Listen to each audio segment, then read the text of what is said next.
மாரி சார் பற்றி சொல்லணுன்னா, இந்த அனுபவமே இந்த எக்ஸ்பீரியன்ஸே எனக்கு ஒரு ரொம்ப புது அனுபவமாக இருக்குது. ஏன்னா இது வரைக்குமே என் வாழ்க்கையில் இந்த மாதிரி ஒரு வெற்றி நான் உணர்ந்ததில்லை.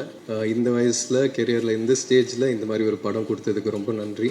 இந்த படம் மூலயமா நீ சினிமாக்காக என்னெல்லாம் பண்ண தயாராக இருக்கணும், எவ்வளோ எஃபர்ட் போட தயாராக இருக்கணுன்றது வந்து இந்த கதாபாத்திரம் மூலயமா, கிட்டான் மூலயமா, அவன் நேசிக்கிற கபடி மூலயமா ரொம்ப அழகாக காமிச்சார் மாரி சார். எனக்கு இது வரைக்குமே நான் 27 இயர்ஸில் கற்றுக்கிட்ட விஷயங்களை விட நான் அவரோட ஸ்பெண்ட் பண்ண அந்த 1.5 வருஷத்தில் லேர்ன் பண்ண விஷயங்கள் தான் அதிகம்.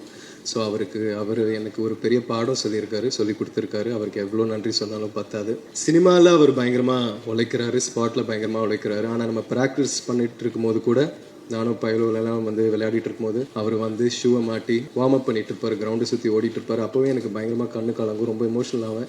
எப்படி இந்த இடத்துல இருக்கிற ஒரு டேரக்டர், இவ்வளோ லெஜெண்டரியாக இருக்கிற ஒரு டேரக்டர் வந்து இன்னமும் இவ்வளோ எஃபர்ட் போட்டு பண்ணுறாரு. 12-1 மணி வரைக்கும்லாம் விளையாடிட்டு இருப்பார். இந்த படத்தில் நீங்கள் பார்க்குற ஒவ்வொரு கபடி காட்சியிலையும் நான் பண்ணுறது, டிஃபெண்டர்ஸ் பண்ண வேண்டியது எல்லாம் வந்து அவர் ரொம்ப ரிஸ்க் எடுத்து பண்ணுவார்.